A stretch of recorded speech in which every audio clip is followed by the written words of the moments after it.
Hello and welcome to the Post-Gazette Penguins podcast. I'm your host, King Jemison. We're here on a Wednesday morning that might be kind of a tough Wednesday if you're a Penguins fan, and we'll get to why in a moment. But our friend Jason Mackey, Post-Gazette Penguins insider, is still in Orlando at MLB winter meetings, so not able to join us today, but he will be back on the feed soon. But there is a lot of Penguins news to get to, so we're going to go ahead and bring you a show anyway. Now, as I mentioned, last night was pretty rough for the Penguins. They suffered one of the more inexplicable losses you are going to see in the NHL this season. They were leading by a goal with 17.5 seconds remaining and on a power play. They win a faceoff in the Ducks' offensive zone, and yet they managed to lose that game. I'll tell you more about how they managed to lose that game in a moment, but first, I want to remind you that this show is presented by FanDuel. Okay, so going back to Tuesday night against the Ducks, the Penguins really controlled the action. By the end of the game, they led 47-28 in shots.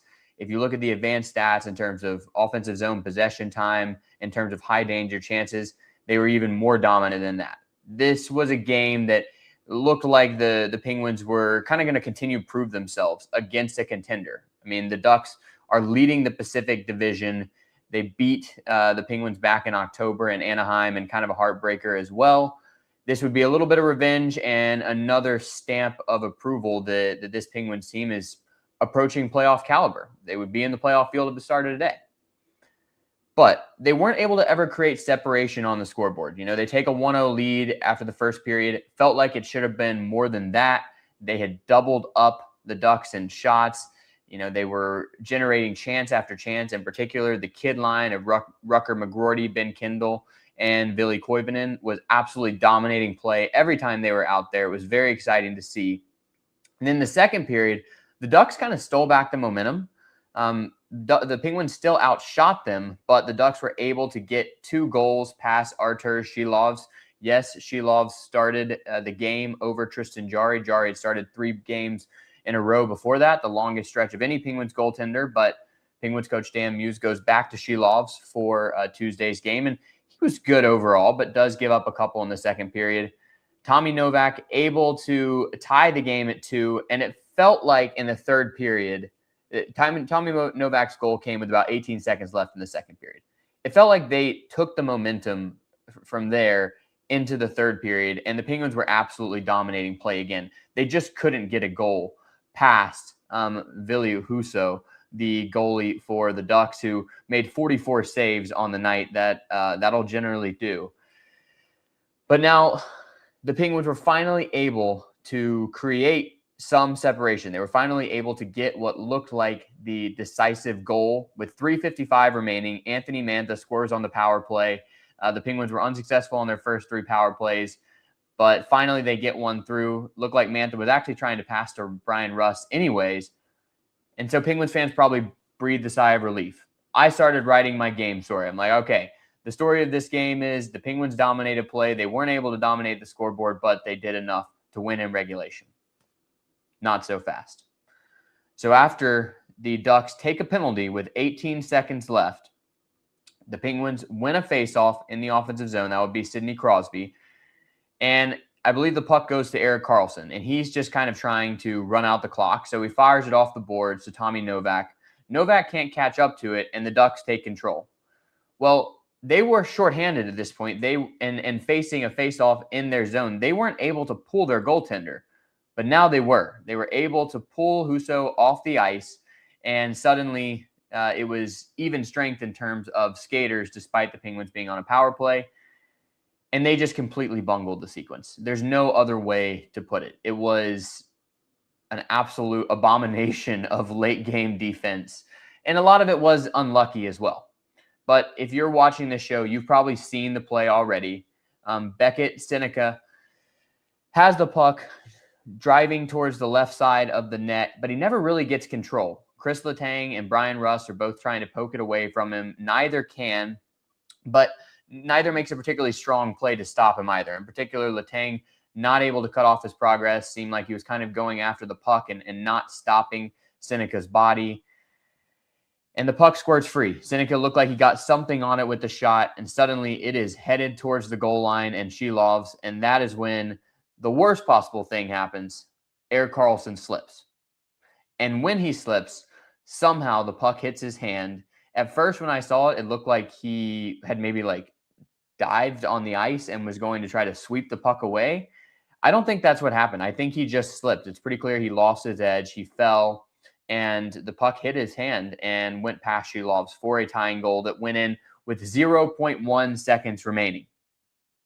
Now, you don't really care what sports writers do and how we experience these games, but just as a sidebar, at the end of a game that you're writing a recap for, you go from press row up high in the rafters of PPG Paints Arena, and you head down to the sort of ground level near the Penguins locker room in the media room.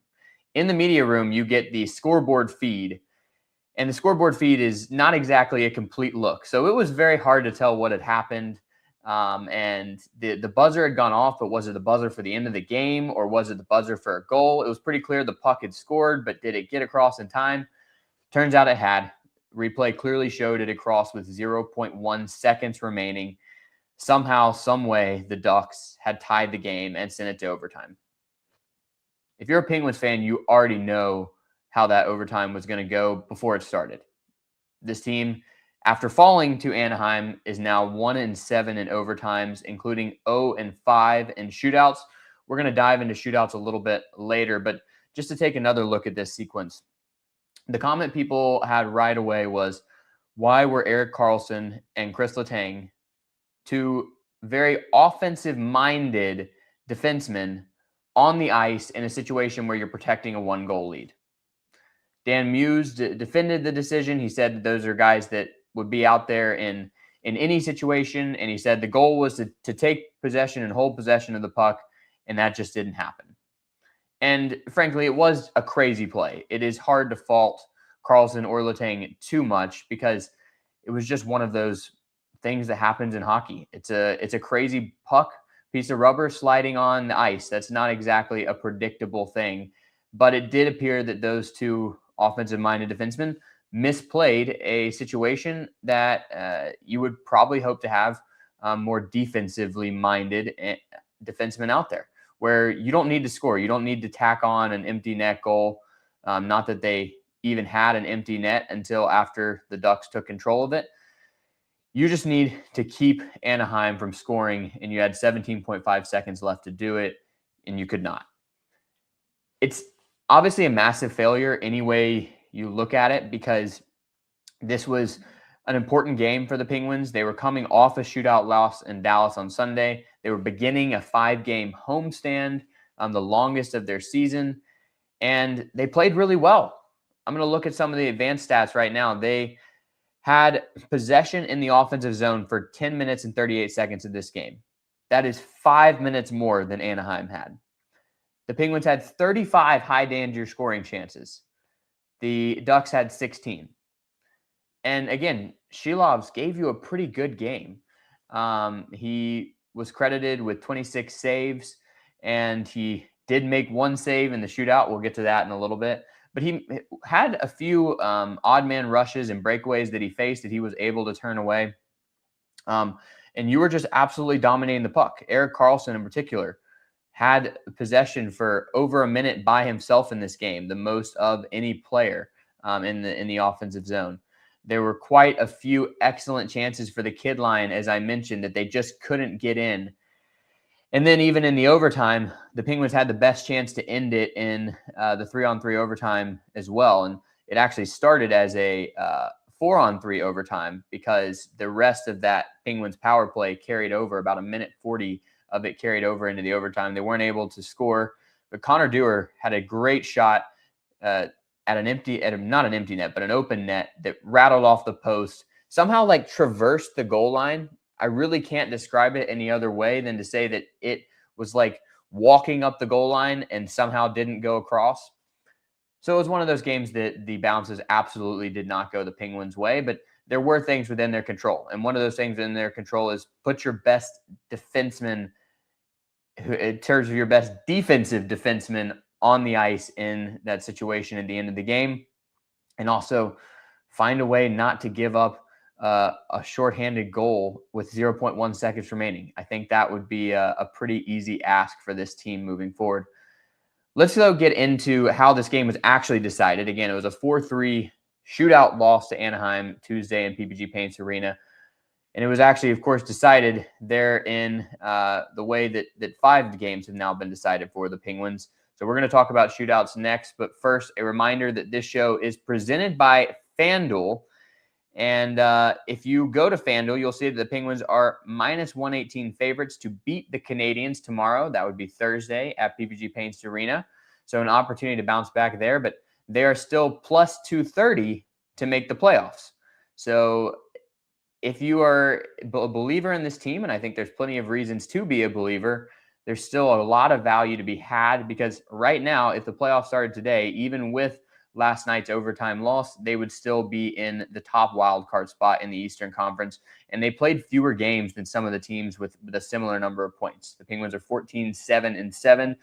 Those 35 points have them tied with the Flyers in the wild card, and have them 2 points out of the Metropolitan top 3. But the Islanders have played 3 more games than them and have 37 points. You know, the Capitals have played 2 more games than them and have 39 points. Hurricanes have 38 points and have played 1 more game. So the Penguins could very easily catch them as the number of games start to even out.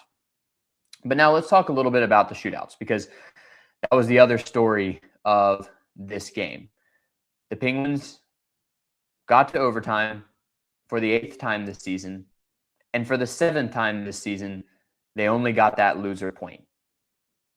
And you could kind of tell in the way that Dan Muse was talking about it afterwards. He's pretty frustrated with it, and he doesn't really have, you know, the answers, the talking points for reporters right after the fact, very understandably so.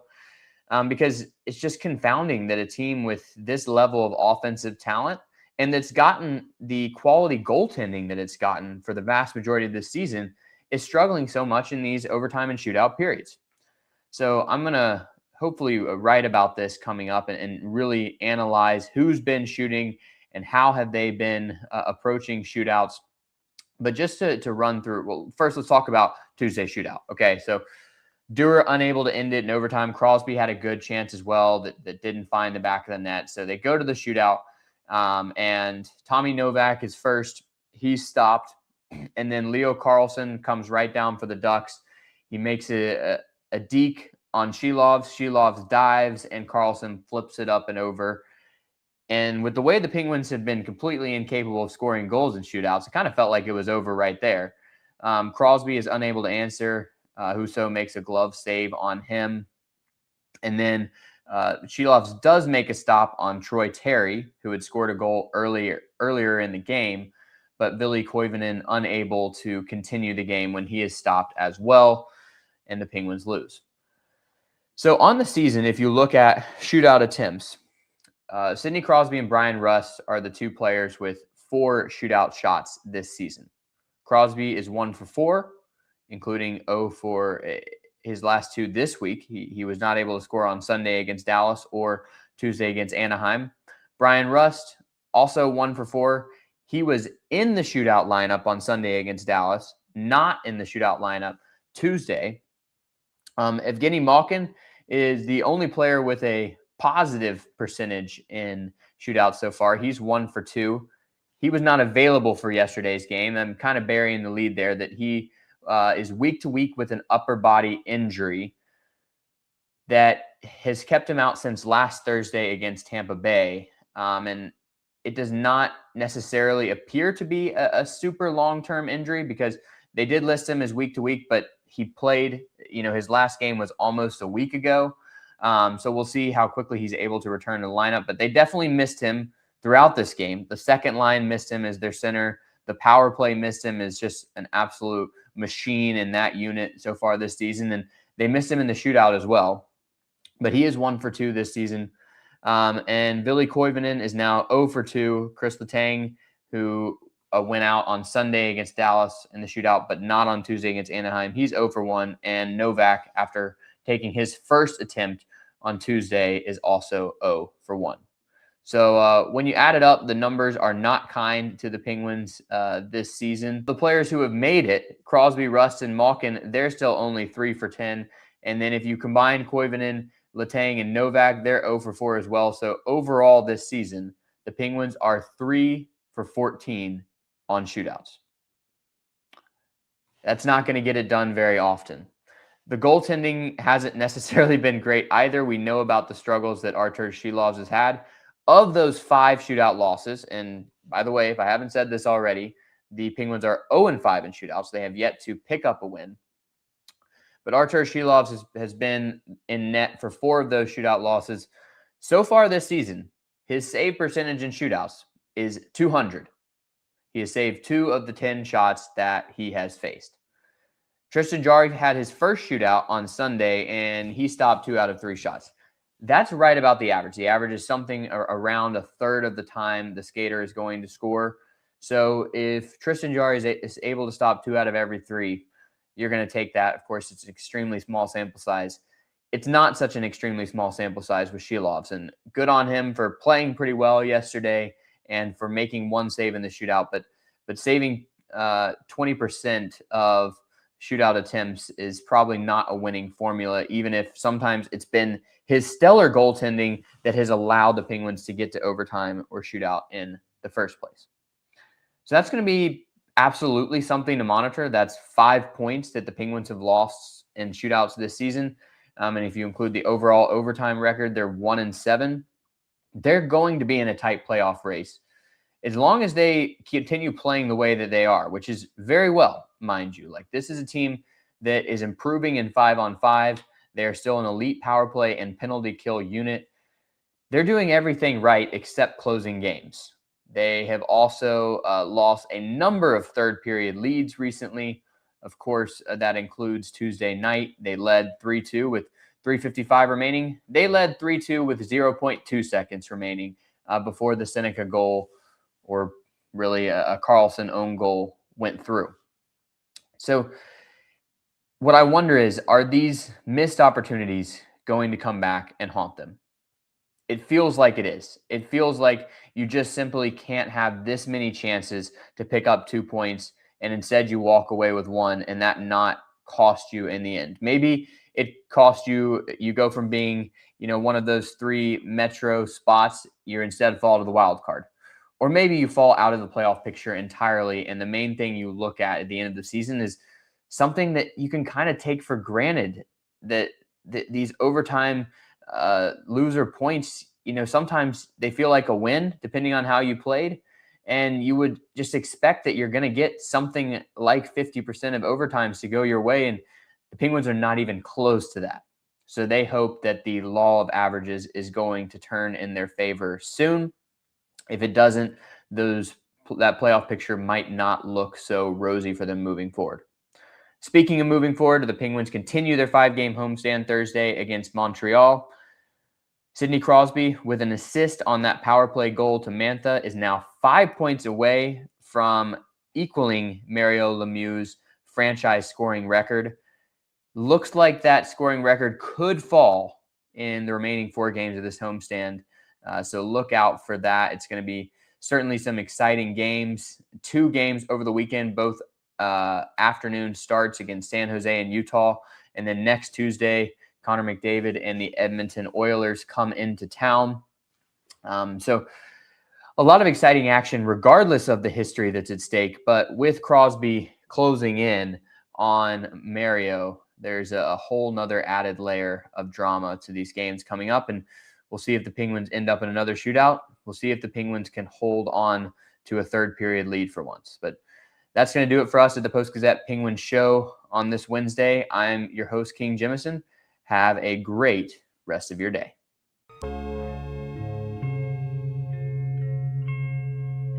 Thank you for checking out this content from Post-Gazette Sports. If you watch this video on YouTube, please like the video and subscribe to our channel. For all of the sports coverage the Post-Gazette has to offer, visit post-gazette.com.